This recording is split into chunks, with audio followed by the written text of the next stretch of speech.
Serious, what's the creepiest true story that happened to you or someone you know?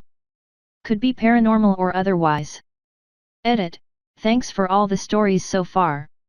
Keep 'em coming. When I was younger, my dad was out of town and my mom let me have a few friends over. We lived right by a pretty busy highway and over their years had quite a few people knock on our door for help, car broke down, lost accident, etc. While my mom was home with us, a man knocked saying he wanted to borrow the phone. My mother told him he could sit on the porch and use her cell phone. The man kept asking to come inside and asking if my dad was home. He eventually started trying to force his way inside. My mom slammed and locked the door, called 911, and put my friends and I into a closet. It took the police department 20+ minutes to reach us. By that time my mom had called our neighbor and he came over his shotgun and made the guy lay on the ground until the police arrived. TLDR, guy tries to break in, mom saves me and my friends, and bad redneck neighbor points shotgun at him until police arrive. This happened to a friend of mine. It's a Sunday. She comes home to her apartment from running errands around 1 p.m. She was in med school at this time, so she pretty much parked herself at the kitchen table and studied for the next 5 to 6 HRS. She's sitting there and looks up to see a dude casually stroll out of her bedroom. No other entrances, she's sitting by the front door, so he's been there the entire time she has been home. He pauses at the doorway to her kitchen, between her and the door. She basically froze. Then her phone rang and kind of startled both of them. She ran to get the phone. He ran out the door. She moved and got an enormous dog. He was in her apartment the whole time. This is one of my biggest fears. Kinda similar story. I was with my girlfriend at the time chilling in the basement garage listening to music, having drinks. I go up to the kitchen looking for my phone but can't find it. I had a few drinks so I must have misplaced it somewhere, no biggie. Anyhow, I see my GF's phone was charging so I pick it up to check the time. I then go back down to the basement garage. Later on the night, she goes up to the kitchen upstairs looking for her phone but she can't find it. Anyhow, we both go upstairs, we both had a few drinks and end up going to bed. Next morning, I'm looking for my phone, she's looking for her phone but we can't find them, weird, since I had seen her phone the night before. Then I notice my watch is not where I left it. She looks outside to the backyard and sees her purse and my work computer lying on the grass, WTF. It then hit us that someone had actually entered the house while we were downstairs in the basement garage, and not only that, they were actually hiding when I came up to get my phone since I had checked hers and it was missing the morning after. Goes without saying that I changed all locks, put motion detection lights in the backyard and put a locked fence. One thing is to rob, but another is to be robbed while you are in the house. Didn't realize until years later that I was almost snatched. Grew up in a small town. Out playing in the yard with my 2 younger siblings like every other summer day. Guy pulls up alongside the yard in a truck, calls me over. Asks my name, if I'm having a good summer. He says he could really use my help, he's out looking for his lost puppy. He can show me a photo of the puppy if I come closer. No, closer. The picture is small, can I please help him? I yelled to my brother on the other side of the yard, Dayon, come help us find a puppy. I have to assume he thought I yelled Dad because he noped/screeched out of there without another word.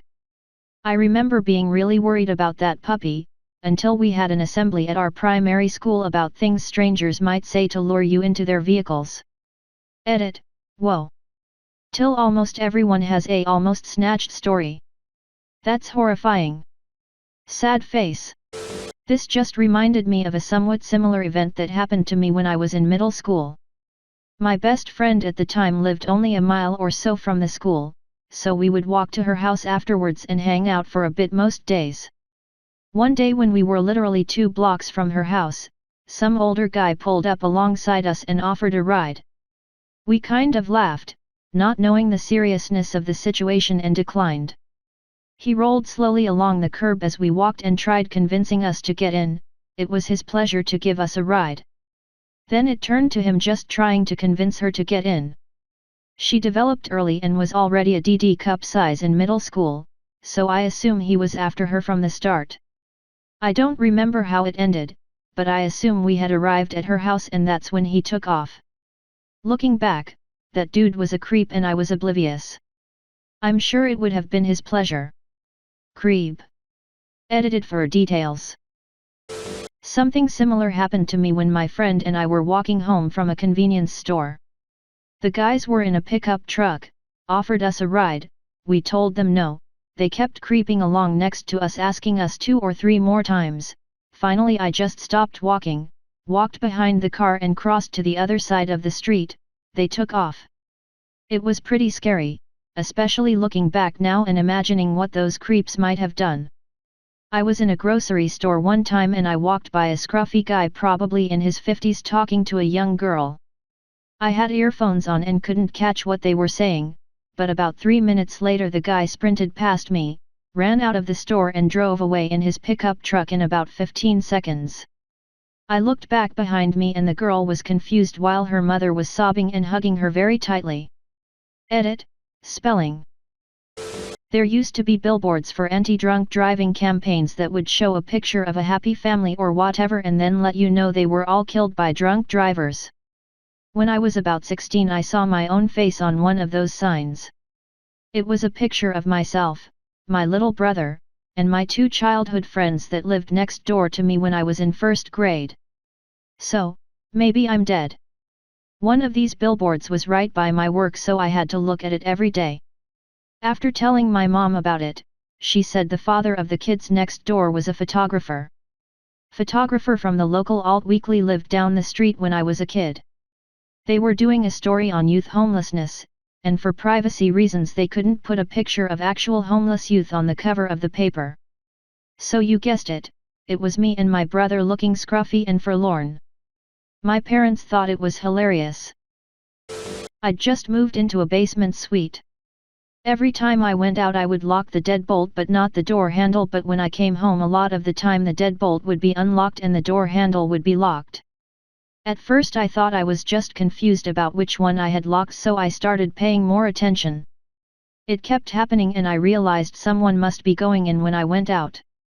I assumed it was the landlady and was annoyed but didn't say anything at first. Then one day I came home and found the wrong lock locked again. I went in pissed off and opened the fridge to get something to eat. There was a book in the fridge that I had never seen before. I collected old books and this one was published in the early 1900s, which creeped me out completely because it was like it had been left for me. I finally called my landlady and asked if she was going into my apartment and told her what had happened. She freaked right out, said the last person who lived there was a really creepy guy with mental health and drug problems. She got all the locks changed that day and it never happened again. When I was about 14 my parents left me alone overnight for the first time. I grew up in a small farming community, so my parents really had nothing to worry about. They left and I decided to take an awesome bubble bath and paint my nails like all girls everywhere, obviously. While I was in the bath, I heard our back door open. I thought I was hearing things, and besides, I had locked all the doors per my mom's orders. But then I heard the kitchen floor squeaky spot. I didn't know what to do, so I just went under the bubbles and left my head out. I saw 2 shoes through the crack between the door and the floor. I could hear a person breathing. They stood there for about 30 seconds and then walked away. I heard the door slam but I didn't move, I just stayed there until the water was freezing and cried. Then I got out, called my grandma, and checked the doors. The back door was unlocked and the lock hadn't been messed with or broken. Later that week we learned that a man was breaking into farmhouses. Don't know anything super creepy, but my friend just told me about what happened to his cousin the other day. Apparently his cousin lives in a really small town near / in some woods, his house being surrounded by trees. This happened at night. He gets up to go to the bathroom. Before he got there he noticed someone standing outside his front door. Just standing there, motionless, staring. He decides to open the door to confront the man and gets slashed from the top of his forehead, across his eye, ending as his jaw. The mysterious man then ran off and disappeared. The police still haven't caught him after they had filed the report. Luckily it didn't cut deep enough through the eyelid to get to his eye. He's also even more lucky that he happened to need to use the bathroom at the perfect time, otherwise, who knew what this person would have done had he been left alone.